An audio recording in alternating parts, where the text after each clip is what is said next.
Welcome back, everybody, to the Resistance Broadcast. I'm John Hoey. Thank you so much for joining us today. We have an awesome discussion we're going to get into later today. Is it possible that we've reached a point where Disney and Lucasfilm are being too secretive over their Star Wars projects? We're going to have that discussion a little later today. But just so you guys are wondering which segment we're starting our show off with, the Will of the Force is back, everybody. We are doing it again, and we're happy to have it back in the rotation 2 weeks in a row. So before we hop into all that stuff, James, Lacey, guys, how you doing? Are you excited to talk about the level of secrecy around Star Wars projects? No. Do you think that... Not really.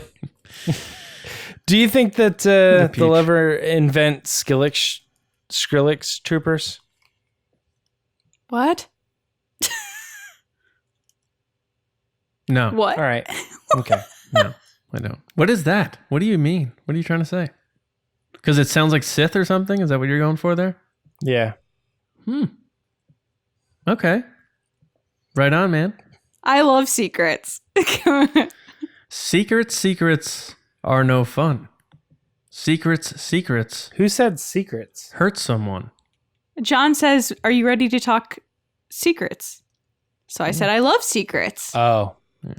I really do." Secrets hurt Star Wars fans. That's what I think happens, but we'll get into that later. So, guys, the Will of the Force. Are we going to get into this thing, or are we going to get into this thing? I don't James? know. Ask Chirrut. James, where's Chirrut? Chirrut?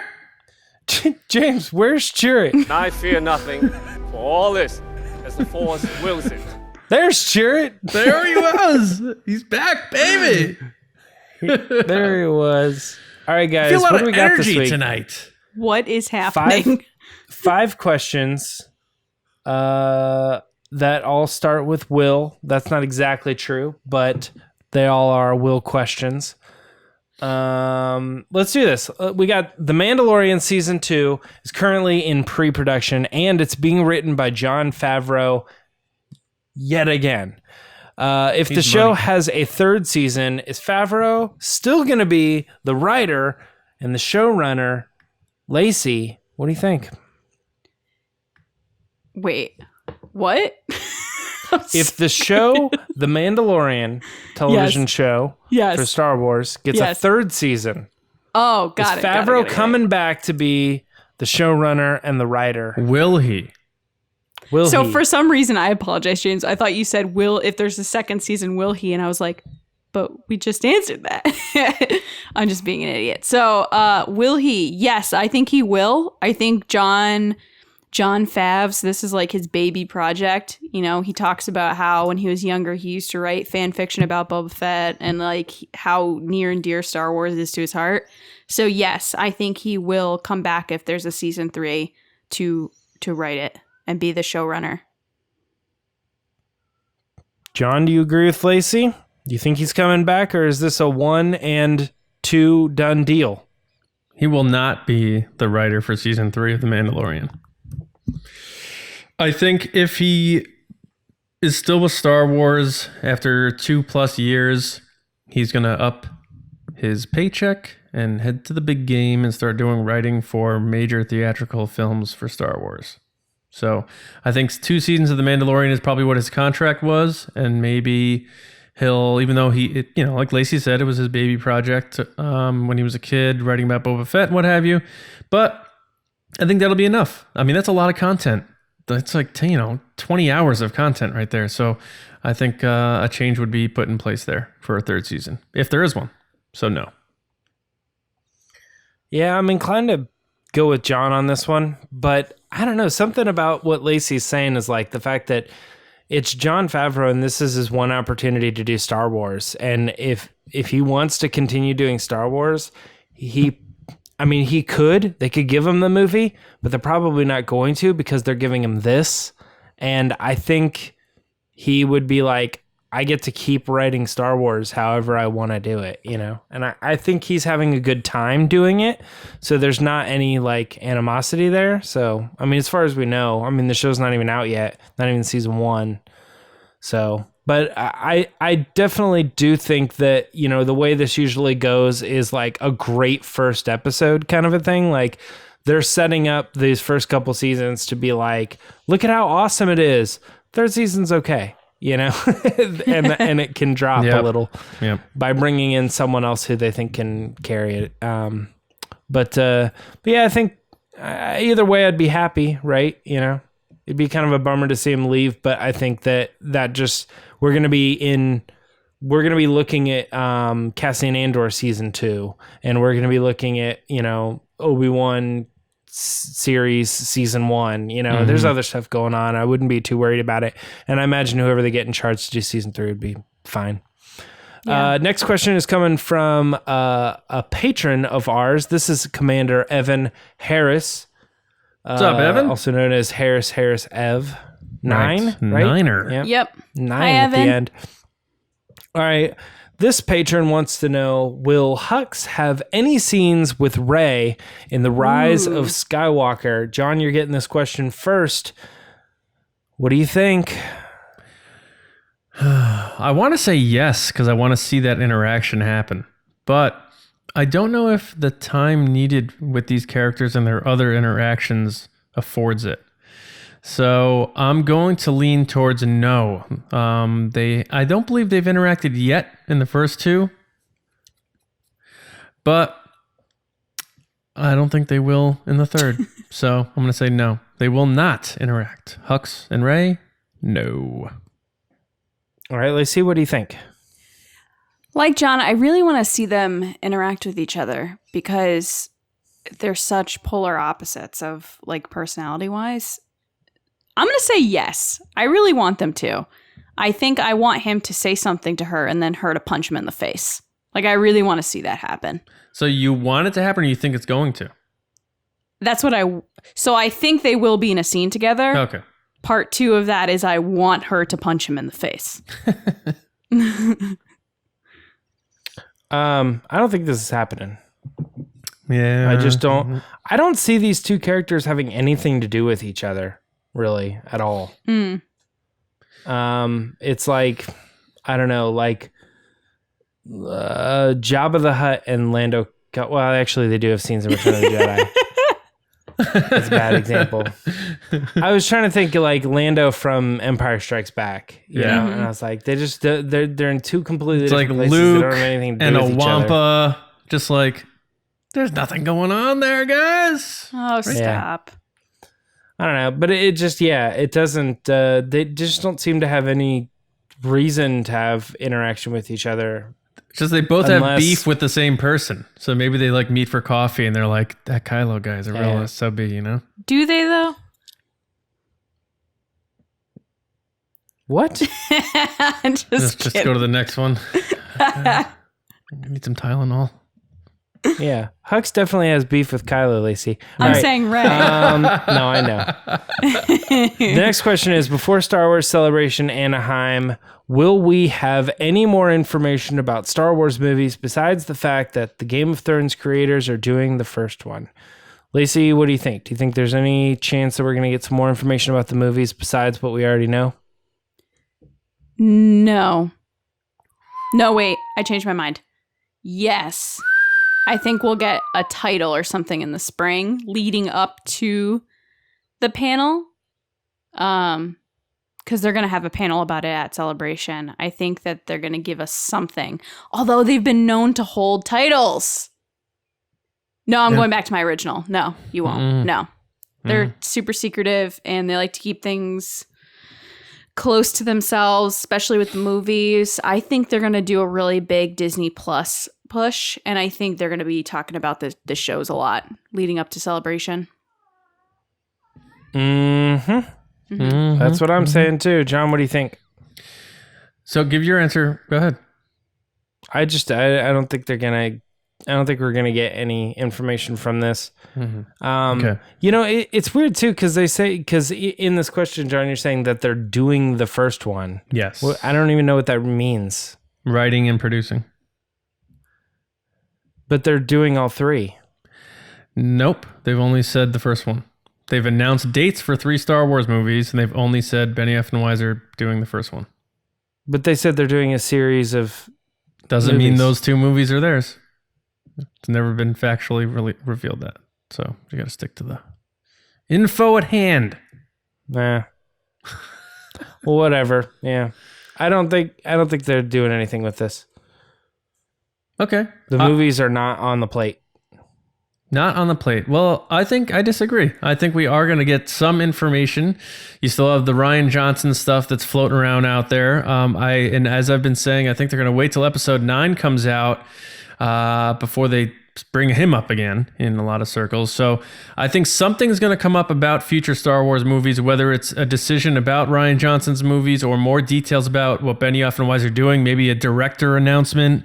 Something like that. There's no way we're going to go from Star Wars, which is a movie franchise with other stuff in it, first, saying goodbye to their biggest saga, and then going 8 months to their next celebration, not give any information about the future movies.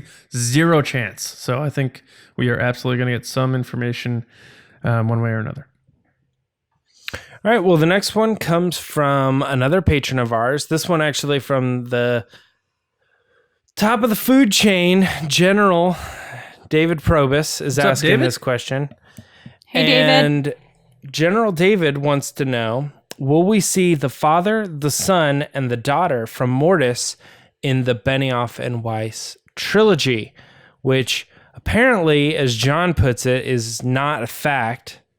Didn't say that.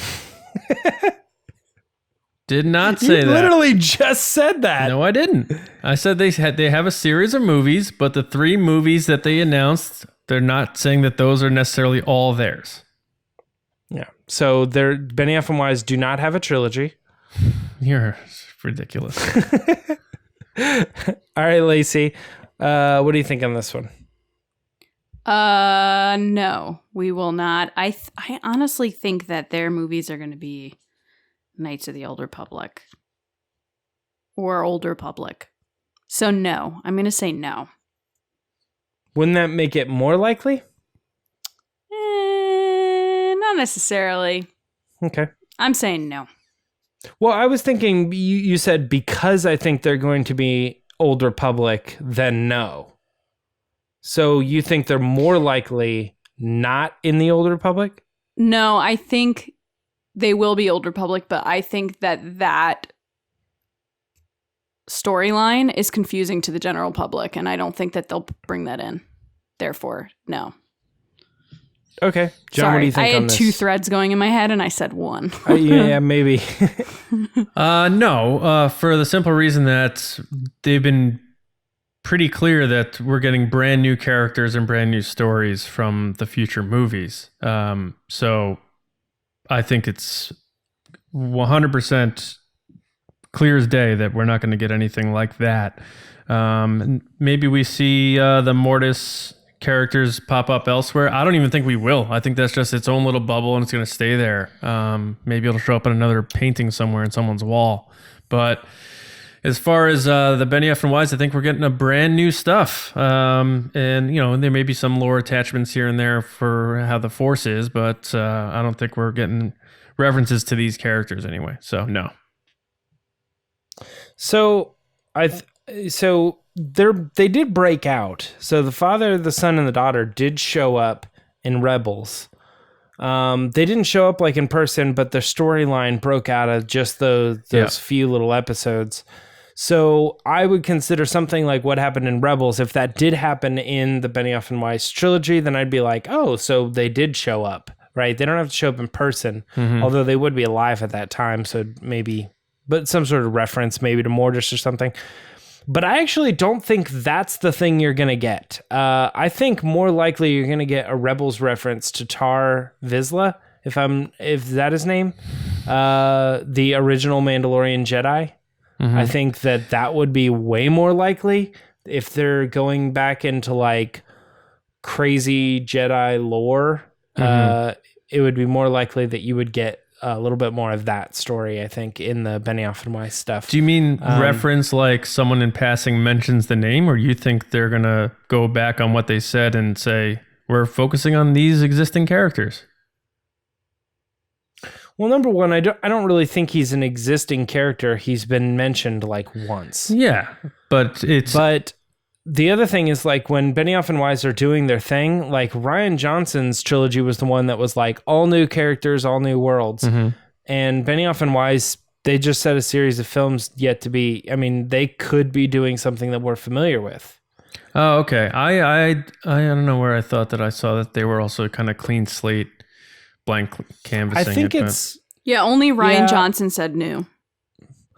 I think that somewhere along the lines, someone like maybe Pablo Hidalgo was like, someone was like, oh, this confirms the Old Republic. And he's like, no, all new, you know, or something like that. And then maybe it got turned into like, well, that completely wipes the possibility of Old Republic and stuff. And it's like, no, it doesn't. It just, you know, an adaptation of Knights of the Old Republic wouldn't be all new. Right. Right. And also, it doesn't always have to be Knights of the Old Republic. Like, you just take it to that that's era.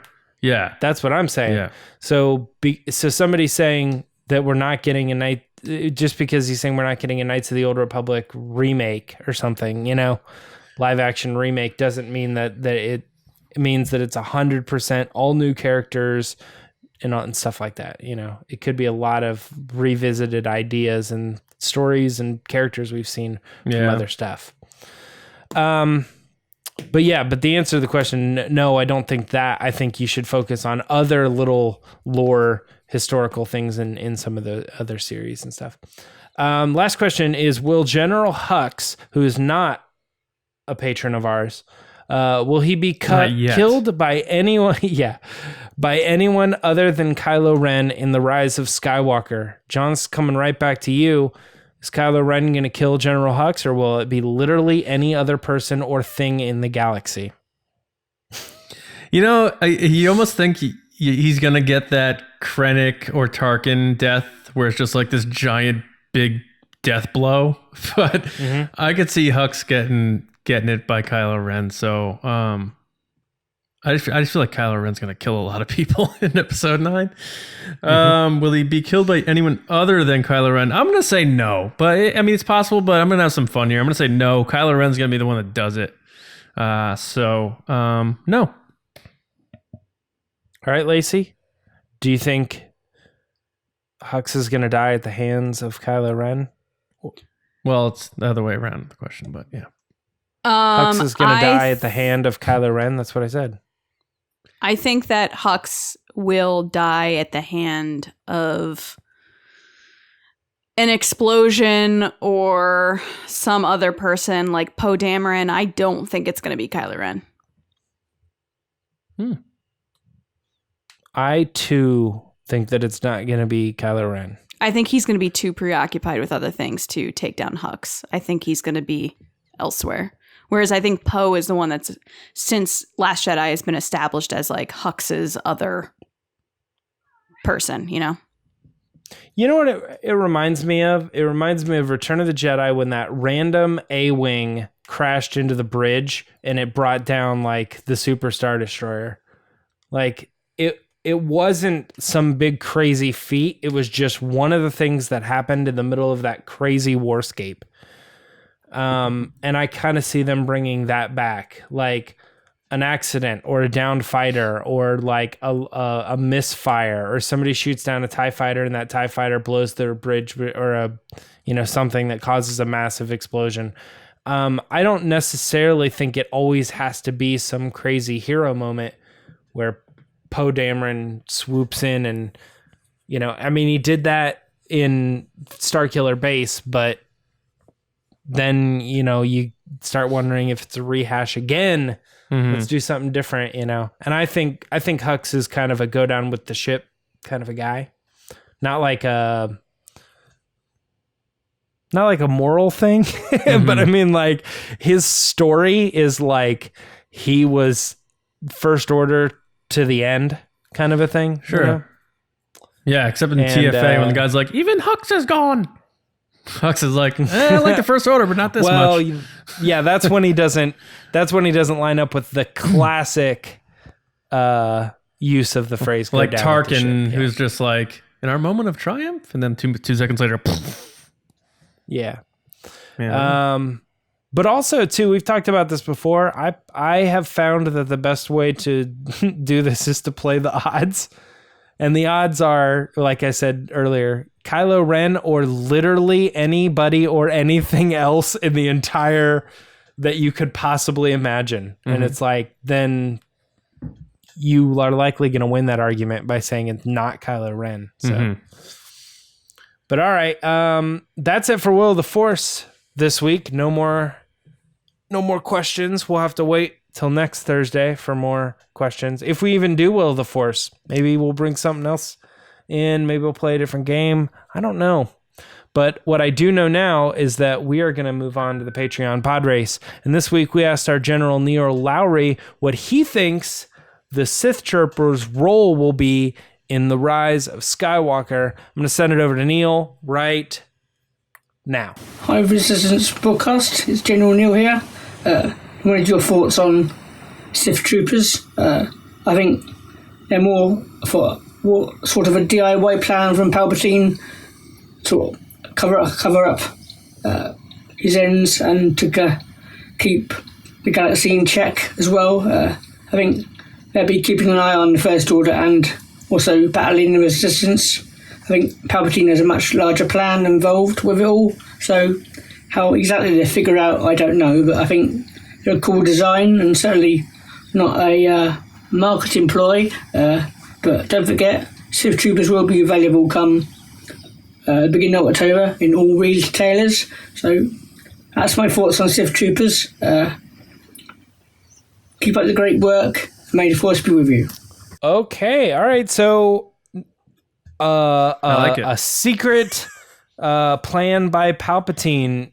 What are you guys thinking? Do you think this is possible? I think if Palpatine inevitably is the person who's kind of been pulling the strings, it doesn't surprise me that he would have kind of like how he had secret control over the clones. You know what I mean? He's like, Order 66, and they're like, boom, right?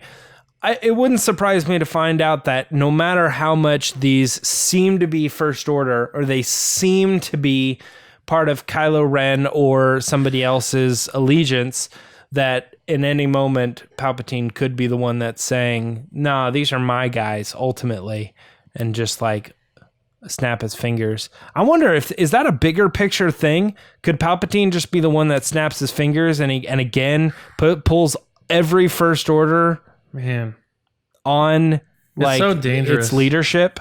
It's so dangerous because... And then it's like a big callback to this is what Palpatine does. Right. He's actually pulling all the strings. And he has been in control of the armies at the flip of a switch. Like that's always been his big move. I think it's a big problem. I think it really is. It's just, man. I mean, I know there's no bigger fan of Palpatine than me, but if he has this big of an impact, and which means this whole trilogy, it's on him, that really hurts what Vader did in Return of the Jedi, in my opinion. And I don't like that at all. Right. So I'm trying to keep it simple here and think, and that's no offense to you, Neil. I think it's a great idea. And I don't know. This is just my opinion. But I think it may be simpler than we think. And maybe these guys are just, Kylo Ren being a Sith fanboy, and he names them this, and he's looking deeper into the history of the Sith, and his dream of always wanting to be a Sith deep down. I don't know. I mean, I thought you did a great job, though. So more importantly, thanks for that. And thanks for your support, man. Lacey, you want to add anything on top of Neil's pod race? Or? Yeah, I do think he makes a good point, though, that it would be interesting if these guys strings were being pulled behind the scenes by Palpatine. Do I think it's likely? Probably not, because like John said, I think it takes away from everything Vader did in bringing down the Empire. But I mean, the new description that we somehow got, we're going to get into that in the discussion. It's hard not to think that he's involved somehow. So I guess similar to what Neil said, how does he play into it? And also, I will be picking one up at a retailer. So thank you, Neil, for letting me know. All All right, well, let's go ahead and get into it then. Thanks again, Neil, for the pod race. Neil. But we're gonna move on to the discussion. And John, you want to give us a little bit of description on what we're talking about for the discussion this week? Obi-Wan once thought as you do. Hey guys, it is discussion time. We are going to talk about, well, we're going to answer this question, hopefully. Have Star Wars projects become too secretive? So, spoilers are a massive part of fan culture today, due in large part to the internet and social media. But is there a point where studios are too secretive about their projects? So, we're less than 5 months away from the Rise of Skywalker. And there have been minimal marketing to this point. The Mandalorian, only 4 months away. Really nothing right now. Resistance Season 2, zip. Future Star Wars series, nothing yet. Future movies, pretty much silence at this point. Have Star Wars projects reached a point where they are simply too secretive? So, in other words, does Disney and Lucasfilm need to kind of let their fans in a little more and not, put up the wall? So let's kind of talk about it. I'm sure we all have different points of view on this. My point of view here is I think it's reached kind of a bubble where fans feel kind of like shut outside of the clubhouse a little bit. And I think it causes problems in a lot of different ways, because then you start getting more fake information and fake leaks, and people and other sites start making things up to get their clicks. And I don't see the need for it. I understand protecting it because you want the audience to get the full experience of seeing everything, but maybe let the fans in a little more. So that's kind of where I'm starting things off from my perspective here. I don't know where, James, why don't you tell me where you stand on this, on the onset, and then Lacey, and then we can go from there. Well, when we started the episode, I said, no, I wasn't excited to talk about this. I didn't exactly mean it like, no, I'm not excited to talk about it. But my thoughts on this, I think, are like 100% in the other direction from you, John. So I'm like, I don't know. I'm just not interested in like arguing that or getting into that debate necessarily. But I really just, I really want to hear Lacey's point of view, because I feel like since you're so on one side and I'm 100% the other direction, where she stands, I think, is the most important thing. I think that they are being super secretive, and I think they have been for a while. And when we talked about doing this as a discussion, my first thought was like, when did this become the thing with movies that they're super secretive and they wait till the last minute to announce anything? Because I know they love the shock value of like, oh, surprise, here's a trailer, and then it tells you nothing about the movie, which I appreciate because you go in, fresh to an extent. I mean, I love spoilers and leaks and stuff like that, but like John said, it's hard right now with Star Wars because of all the fake stuff. Like, I would find it very interesting if someone went back and looked at all the fake stuff for The Last Jedi and all the fake stuff for Force Awakens, but mostly Last Jedi, that was just made up. Like, I remember there was one that said that the what is the milking monster again? I'm blanking right now. Bantha? Thalos Island Siren? Yeah. Oh, that thing. Yeah. There was a rumor that was Anakin, that he was brought back. I'm not kidding you. That he appeared to Rey as that creature. And then after the I'm not kidding. This is a real thing. And after the fact, like, then appeared to her as Anakin. And everybody was freaking out because they were like, wait, this is where Star Wars is going. And then ultimately, it didn't matter because it had nothing to do with Anakin. But I remember reading that being like, there is no way that this is true. But like John said, like, people just make stuff up now. And I wish that Disney would have, and Lucasfilm would be a little bit more open, just at least about like cast lists and stuff, like basic info about characters, so that people don't make stuff up. Yeah, I mean, to me, it's like the ultimate, like, this movie is so, like, punk rock, and it's so secretive that you're never going to see it.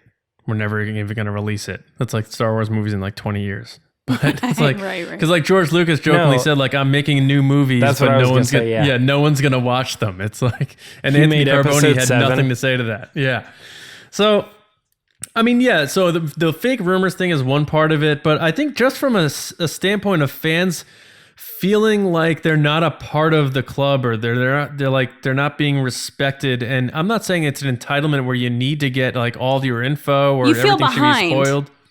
Huh? You feel like behind. That's how I feel. Like I don't know. I think sometimes fans feel just shut out, and it's just like, and maybe part of that's because you see, Pablo Hidalgo on Twitter, and sometimes he can get a little, I don't want to say like snobbish towards people because that's not the right word, but almost just like, I'm here and you're there, and people are like, yeah, Pablo, get him. And it's just like, I don't know, that culture exists. And I'm sure he has his reasons for it, but just overall, I know that Star Wars wasn't always like that. And the prequels is one thing because you knew the outcome, and George Lucas was very open with the prequels. He's like, we're going to show you videos from the set every day, and here's us filming this I love lightsaber that. scene. And yeah. And again, it's different because you knew that outcome, whereas in this trilogy, we don't know what's ahead yet. So we don't know Right. the outcome. So I get Right. that's different. But the original trilogy was a different era. You didn't have the internet, and Mark Hamill was handing his script to his friends to read and stuff like that. So I think there's got to be a little bit of a middle ground, and I think they've reached, and I know, James, you're going to disagree with me here, so I'm going to get my last point in.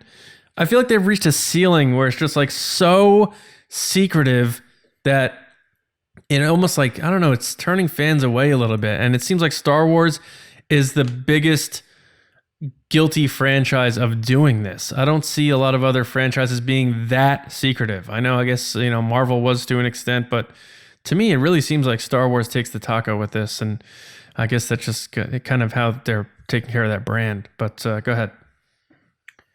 I don't think it's the studio's fault at all. I don't think anything having to do with like the Hollywood or the picture making aspect of it is at fault here. And it's 100% us. It's the fans that's the problem.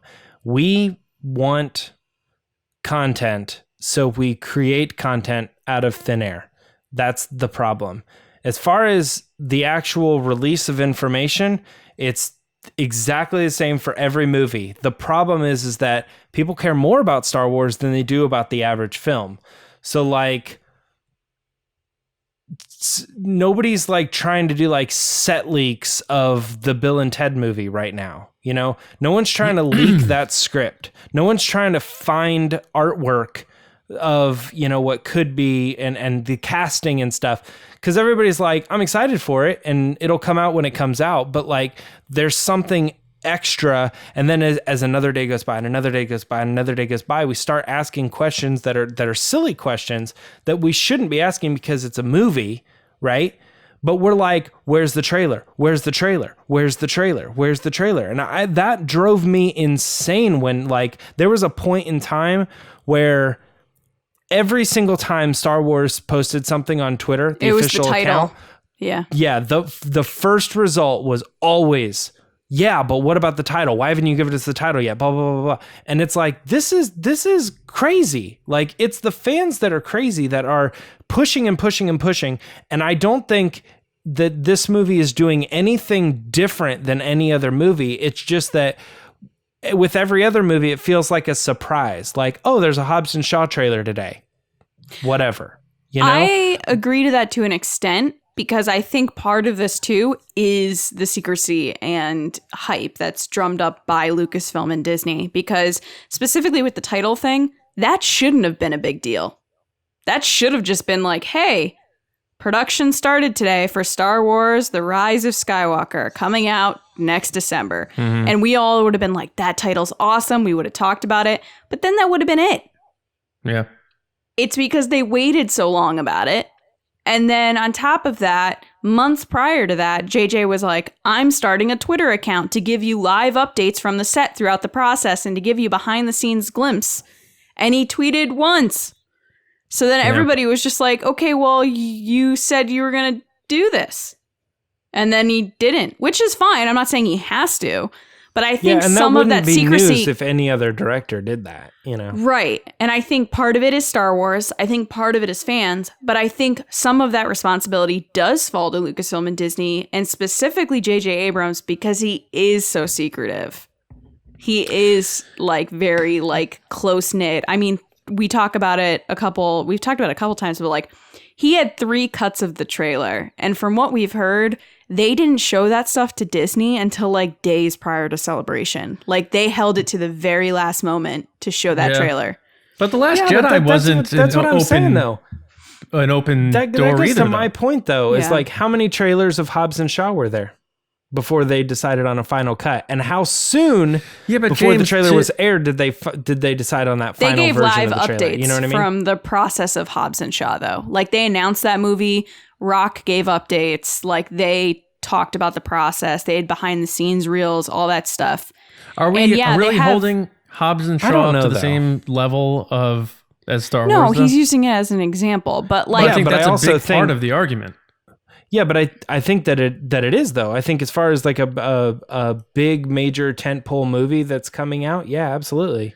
Yeah, but there's not Hobbs and Shaw Celebration. Like Yeah, I Star would- Wars.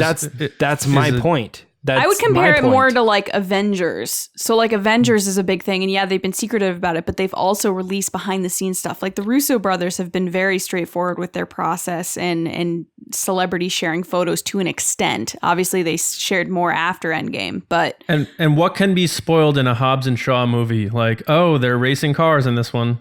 Look out, guys. Lots of stuff, actually. I really feel like they just don't like the stuff that they do talk about. If they do, then it's not that big of a deal to anybody. So it's like they just don't. Like I really don't think people are sharing as much about these movies as you think, because we're not counting every single day in between every time they shared. It's like, oh, they shared something, and then like a couple weeks later, like, oh, they shared another thing. It's like Star Wars is doing that too, but it's like, Yeah, but my point is it they feels should. so. What?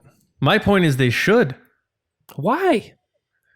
Again, if fans, I feel like that even causes look problems. what- Like they're like, look here's what the happened- Sith troopers. Look what here's happened. Look what happened with The Last BB-9E. Jedi, James, when they didn't share anything pretty much for that movie aside from teaser, clip, trailer, boom. Fans went in saying Luke Skywalker's coming back. He's going to take down all the Knights of Ren. Everyone- He's taking everyone- lightning from the sky. Fans made up all these theories because they Yeah. had no content to base it on, and they You're went into the driving my movie. point home. No, I'm not, because then they see the movie, which they got no information on, and it was They flipped didn't upside get down any in their head. less information than any other movie. That's what I'm saying. That's not true. If you look at old Star Wars trailers from the original trilogy, there's a lot more shown on a narrative standpoint than in these current you're teasers. also talking about the 70s and the early 80s versus I think they the need to early go 2000s. back to that a little more. That's my point. No, I think but it's too much. What's the point of being so concealed with your story? What are you protecting at this point other than we're saving you from yourselves? Maybe we don't need to be saved from ourselves. Maybe we want a little more information. Maybe I want to know if Wedge Antilles is in episode 9. Like, what's the big deal of telling me that? Is there an Ewok in episode 9? You can tell me. It's okay. It's not going to ruin the movie for me. This is what I'm trying to say. Like, we don't have any information, and it's going to be possibly their last big movie, if we're being honest with each other, because we don't know if this is ever going to be this big again. And it's 4 months out, just like Solo was. They tanked the marketing on that movie completely, and we have nothing. We have one teaser, which half of it was Daisy Ridley standing in a desert. Like, at some point, you have to be like, when are you marketing this movie? Honestly. And I'm not the only one. I've talked to a lot of people who aren't just diehard Star Wars fans, and they're like, I bet a lot of people don't even know this movie's coming out. It's just insanity to me. They Especially really when you think don't. back to when episode 1 came out. That thing was so heavily marketed, and that's why it did so good. It was the comeback of Star Wars. I don't know why they're doing this way, but I'm not the only one who feels this way, and I know that. But I feel understand like your it's- point, James. I do understand your vantage point that we don't deserve it, and they know what they're doing, and they've always done it this way lately. But it's just, I feel the frustration in fandom, and to say that it's not palpable, I don't know. I feel like it's outside of Star Wars too with Disney, because I feel like they waited till the last minute to advertise Aladdin. And they waited till the last minute to advertise Lion King too. Like I didn't start seeing stuff for those things until like a couple weeks out. And those, I don't want to. That's my point, though. I'm not saying like there's a problem within Disney. I'm saying this is how movies are marketed in today's day and age. It's not a Star Wars thing.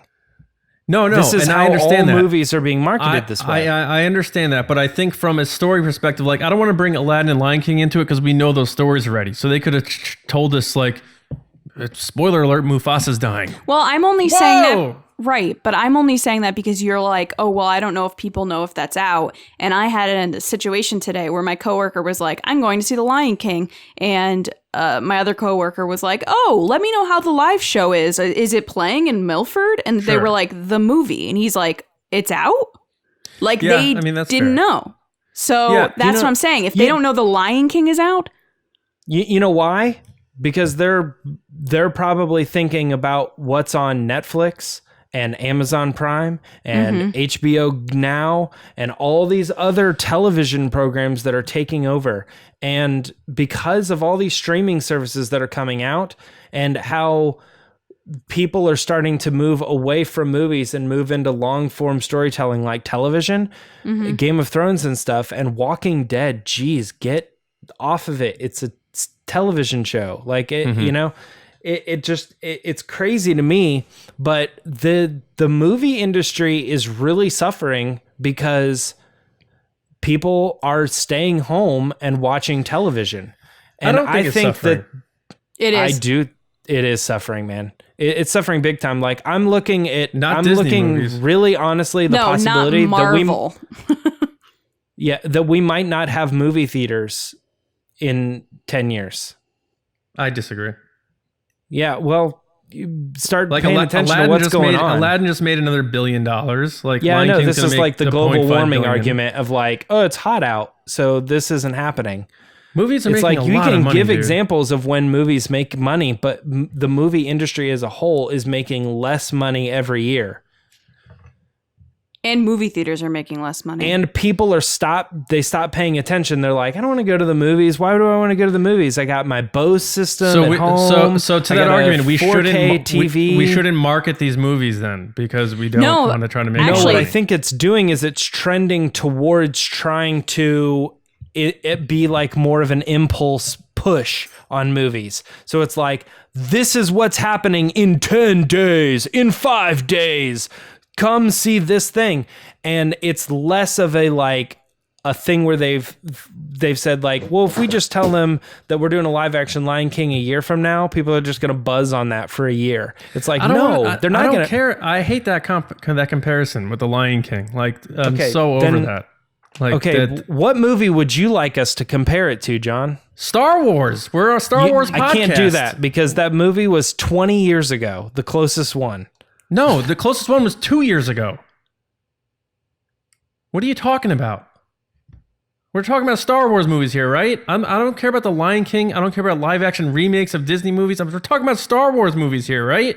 The Last Jedi. It was a big problem for a lot of reasons. No, I don't think we're just talking about Star Wars movies. We're talking about, has Star Wars become too secretive? No, it hasn't, because that is how the movie industry is ran. And I disagree completely. I think it's a That's big what mistake, I'm saying. It's like, especially I'm not because you need to separate Star Wars from other franchises, because Star Wars fans, there's not 500 Hobbs and Shaw podcasts. There's 500 Star Wars podcasts. Why? Because fans are really passionate about this franchise. It's different.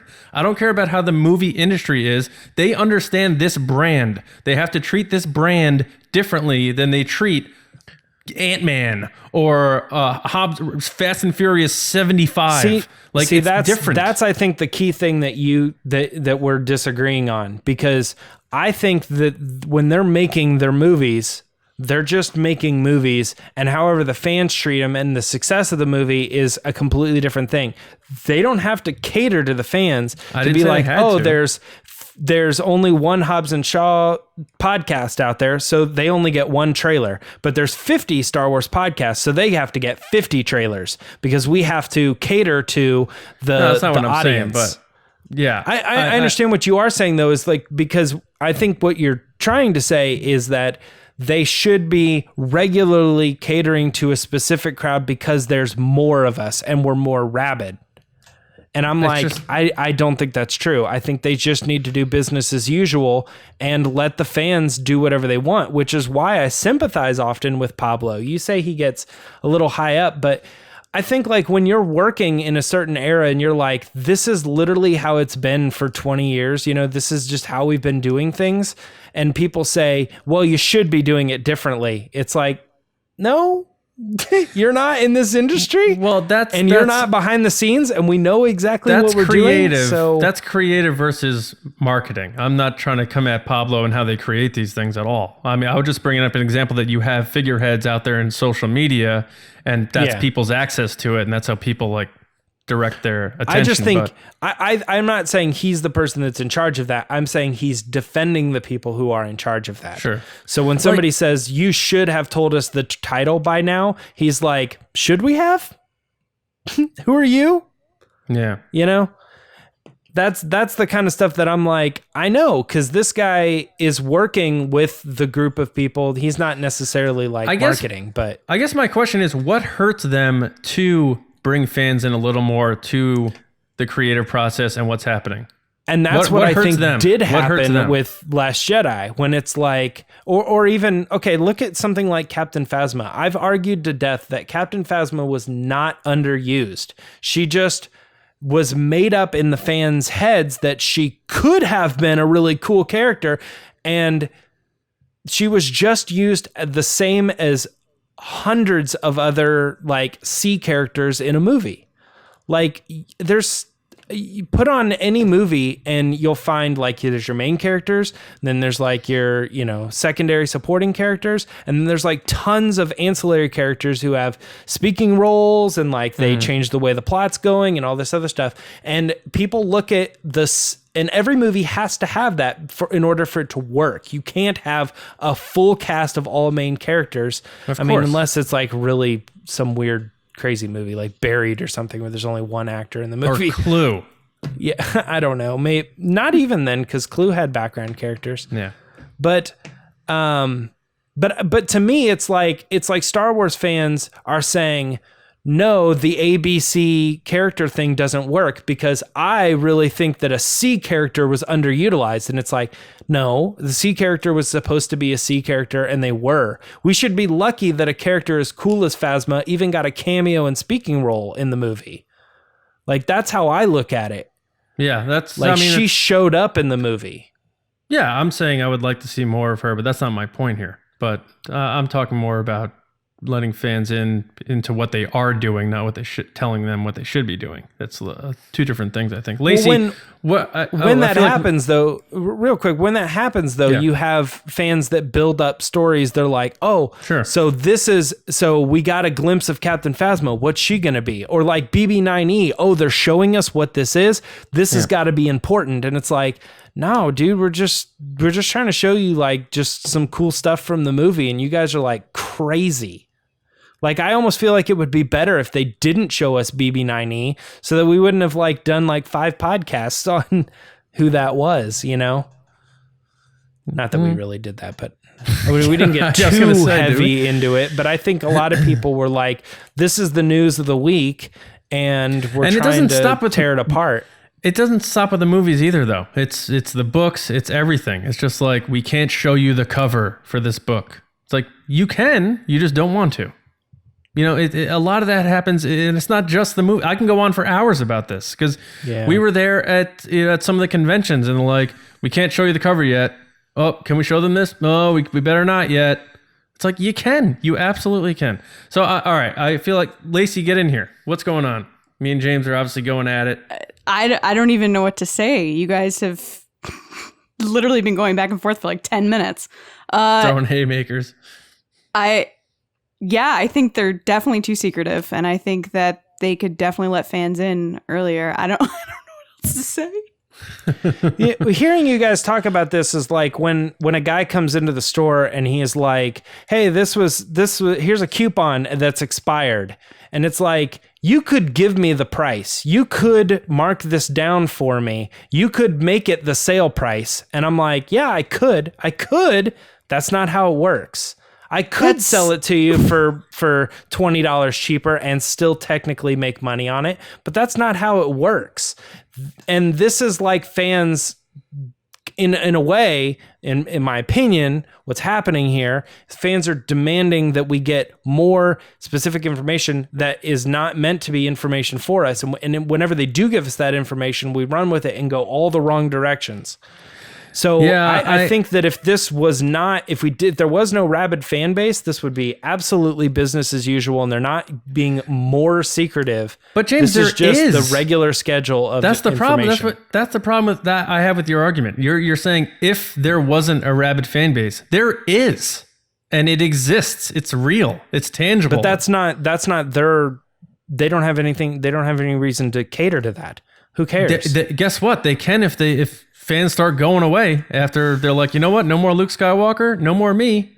I mean, this is something that's very real, and I'm sure they're cognizant of that. Like, we're losing the original branding, okay? The victory lap is going away. There's no more Harrison Ford, no more Mark Hamill, and we're going to have young fans, and we're going to hope they stick around, but we may start losing the original fans and that sort of thing. I think they're aware of all this stuff.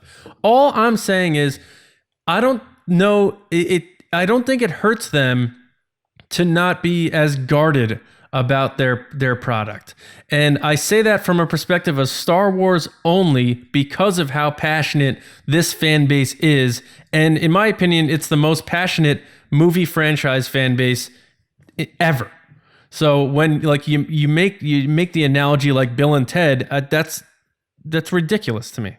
Because, and no offense, but it's like Star Wars is a different animal. We went to a convention for 5 days on just Star Wars when some con events don't last that long for everything be going to a con event. San Diego is in 5 days. That's my point. We went to a Star Wars one that lasted for 5 days. So it's just like it's a But way do you want them to tell us everything? No, I'm just saying it just seems like there's this giant wall up, and it's between fans and Lucasfilm or Disney or whatever you want to call it. And I think it wouldn't hurt them so much to just say, you know what, maybe you can we can open up and bring the fans in a little more to what we're doing here. And it's not something I've come up with. This is a lot of fans talk about this, and this is why fans are going psycho on all these sites that are creating all these news things and rumors things. Like, they can help facilitate that. And as someone who writes for a Star Wars fan blog and tries to reach out to Lucasfilm for confirmations on stuff, and you never hear back, it sucks. And you know what? It'd be nice to actually get, some kind of clarification on things, or hey, I'm sorry, we can't respond to that. Just try to bridge the gap between you and fans. And I don't think they're doing that good of a job of that, in my opinion. I could agree with that. And I don't. I know. Yeah. I absolutely don't. Yeah. I think they're giving us information. They're like, hey, here's a new red stormtrooper, and they're called Sith troopers. And then we're like, that's not enough information. And then they're like, all right, well, here's some more information on him. And we're like, that's not enough information. And it's like, at what point do they say, look, man, we don't have to give you all this stuff. We're trying to give you extra stuff because you're Star Wars fans and there's these big conventions and stuff. But like, I almost in some ways feel like they're giving us more information than like, when I say average, I don't mean like the average movie that people are aware of. I'm talking about the average over $1 million budget film, which is there's a ton of movies that are like in the 1 million to 5 million budget that nobody ever talks about, nobody's asking about. And I understand that this is like one of those movies that's like at the top, but I'm just saying there is a level of like, hey, we're working on something behind the scenes and we'll let you know more about it as we want to give it to you. And people are saying, you're not giving us enough information. Your product's too big.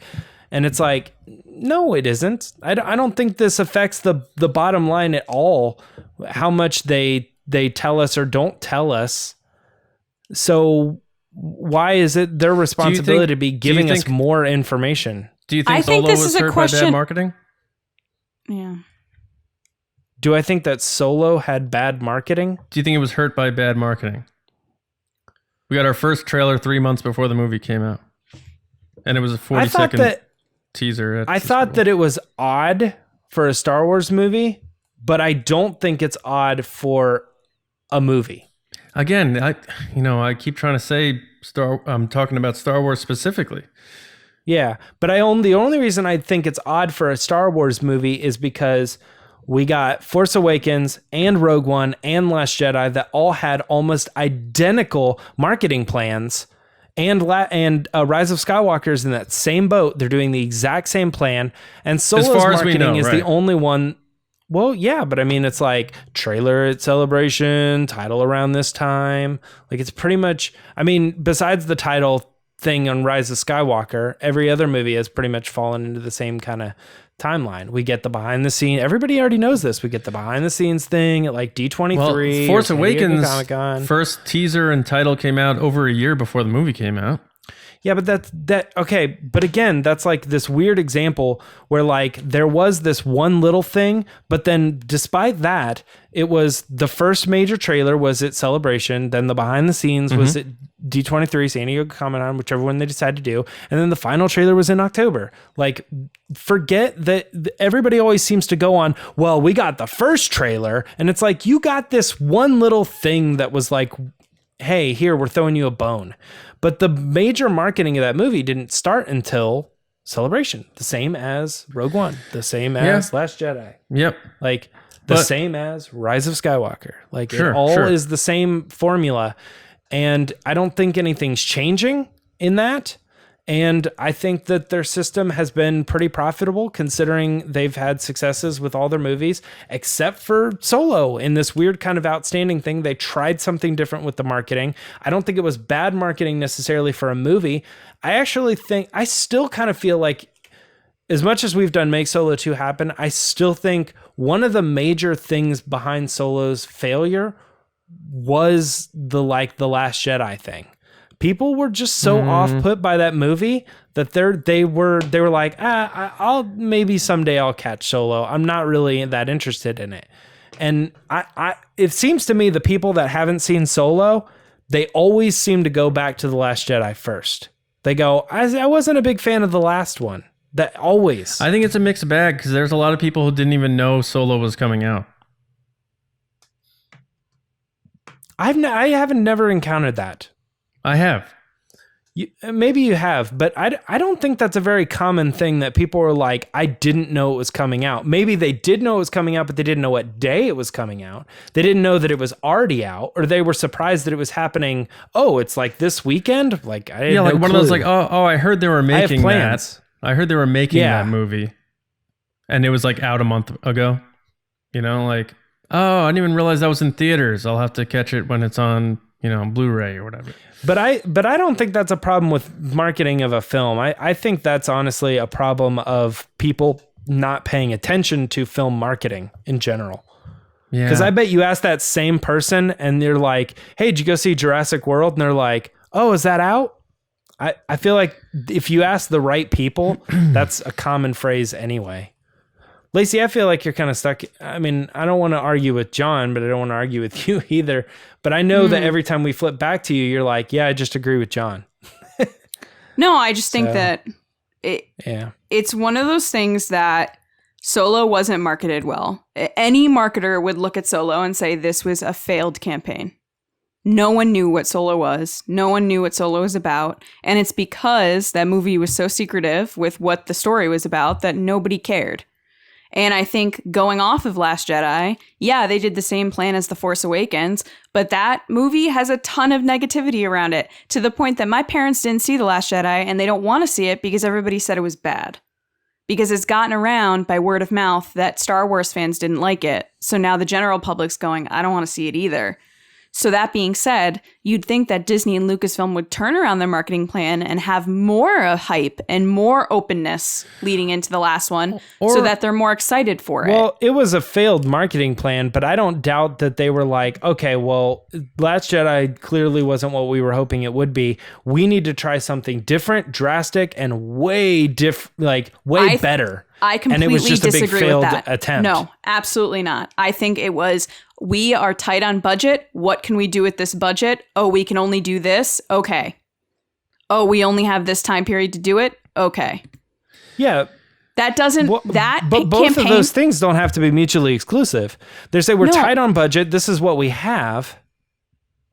It has nothing to do with that. It has to do with the fact that they had a short time period to turn the movie around and to market it. And they were like, this is our budget. This is what we can do. We have 3 months to do it. You won't give us more time? Okay, this is what we're doing. And they failed. They definitely did not go into Solo going, let's try something different. They said, what can we do with what we have? And how come they're failing? I don't want to say that as failing. the same thing. I hate saying the word failing, but they really don't do a lot of social media marketing or like try to get viral campaigns going for these movies. And maybe they feel like Star Wars doesn't need it, but you saw a lot of those things for Avengers where it's like, did you survive Thanos' snap? Are you, this or that? And you put your face in the thing. And I don't really see that going around for like Star Wars. They could have done that for Solo. I feel like it's I sense, and I might be wrong, I sense that there is an arrogance that surrounds Star Wars, that they feel like they don't need to market it and they don't need to do the other things that other movies like. If you look at a movie campaign like Deadpool is a prime example of the first one, of a marketing campaign done right. They did every single thing you can do, and they did all A/B testing of what works, what doesn't work, what's funny, what's not funny, what are people reacting to, and everybody knew Deadpool was coming out. It was everywhere. Yeah. And I agree with you, James, that I think marketing in general for movies is changing because of the on-demand services, and they have to try to get that impulse buy. But at the same time, the momentous blockbuster movies of the summer aren't a thing anymore because there's no lead up to it. It's just, oh, by the way, next weekend this movie's out. There's nothing building up to it. So then it just gets lost on people. Like, I have no plans to see Aladdin. I have no plans to see Lion King. I saw Endgame because there was so much build up to it. And I was like, well, if I don't see this, then I'm going to be the person that doesn't see it. We live in an era where people are doing things based on what other people are saying. And they're doing it so they don't feel left out. A community thing. So if people are saying, hey, The Last Jedi wasn't great, and oh, I didn't see Solo because it doesn't matter, you think that Disney would turn around their marketing campaign and say, okay, how do we get everybody involved and how do we share as much information as we can without giving the story away to build that hype? Them being secretive right now is not helping them getting the general public into the theater. I really do agree with that. And maybe, and I'm not saying, James, like, the entitlement, I agree with you, James. Yeah, people are way too entitled. I'm not saying you must give this to us. I'm saying, how does it hurt them to open it up a little more? And maybe it's a Disney marketing thing and it's not Lucasfilm. Maybe it's Lucasfilm or whoever's creating that one particular product. It's Disney. It's not Lucasfilm. It's Disney. From marketing, it's Disney, I think. But from maybe just protecting the content, it's Lucasfilm. Maybe it's both. I don't know. But I just don't understand what the purpose is of being like, we must not reveal anything. Oh, I can't believe we put that plate out that said the Sith troopers are on the dark side. Like, oh my God. Like we need to pull that back. And it's too much. Cause then you get fans saying it was a typo. Well, again, typos right? Like, oh, I put a T instead of an R, where this is like, no, this was out there. And I think it was out too early. I think they grabbed the wrong sign. And if it is, and it's like the whole Matt Smith thing, like, oh God, it got leaked that he's in the movie. We better just like have him deny that he's involved. And then like fans are like, well, now we know he's definitely in the movie. What if they're just like, yep, Matt Smith's in episode 9. Then people would leave it alone. They wouldn't care. Doctor Who? Exactly. Who? We don't care. But now they would made it a still thing. Think, who is he? But they made it a thing by making him deny it and stuff. It's just like they're doing everything backwards, in my opinion. And I may be wrong. I know a lot of our listeners may disagree with me, and they're probably in your boat, James. But I think fandom is kind of split that way too, where there are people who really feel that. And they probably, like I said, there's fans on your side who probably feel like they're doing it exactly as needed. So I don't know. I feel like if you're a general Star Wars fan, you probably agree with you too. Saying like, I wish they would just give us more. But I don't think they need to give us more. It's interesting to me because like we have a podcast that airs 2 episodes a week.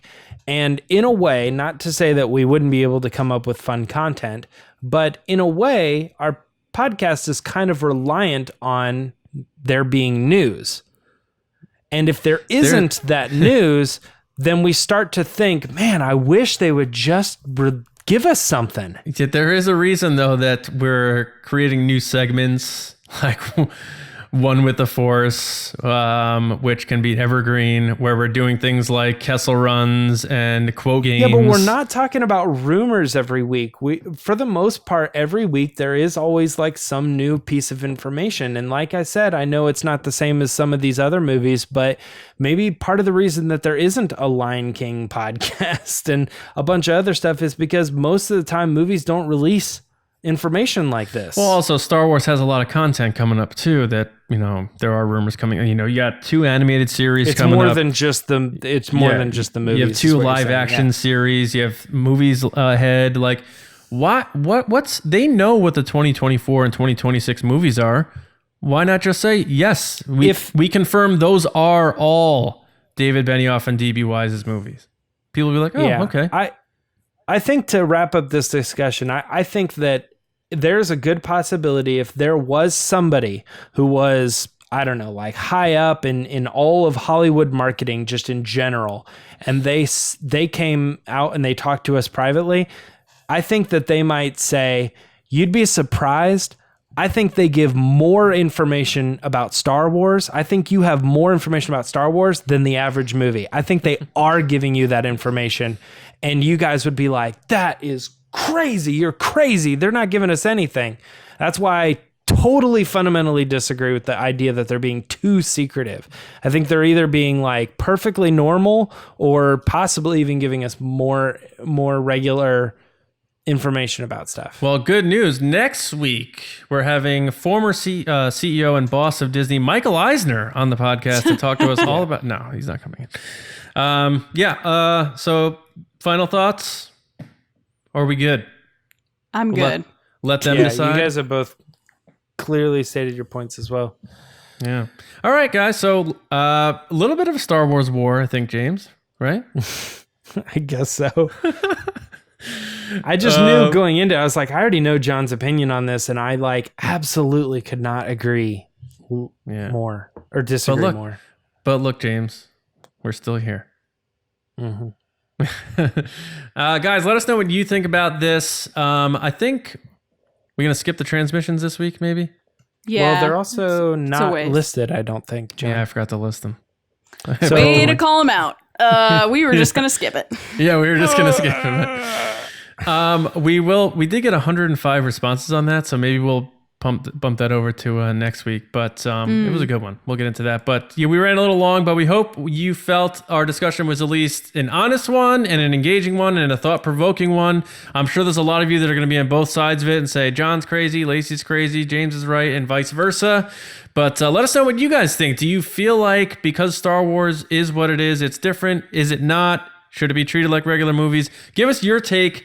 Are they too secretive or not? All right, so thank you guys so much for listening and watching.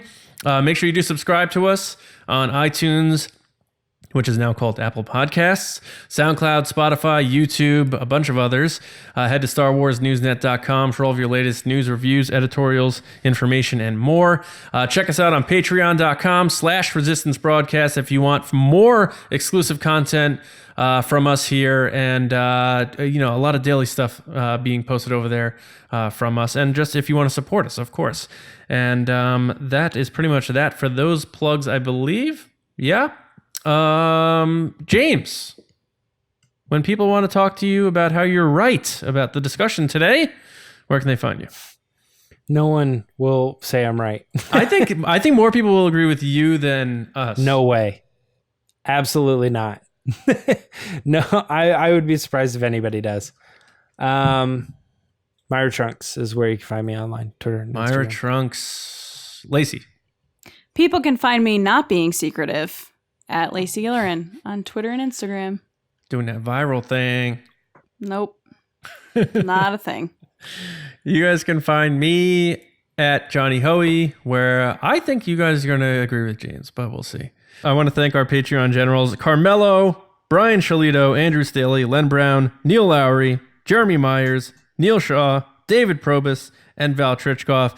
And again, to Neil Lowry for doing a great job in the Patreon pod race this week, giving your take on the Sith Troopers. Thank you all for all of your support and all of our patrons who help us do what we're able to do here, which is spend a lot of time, energy, and you have no idea how much it takes to put this podcast together. We really work hard, the three of us. And even though we argue a lot of times, we really do get along. And I think that's what makes this thing work. So I wouldn't want to podcast with anybody else besides you twos, guys.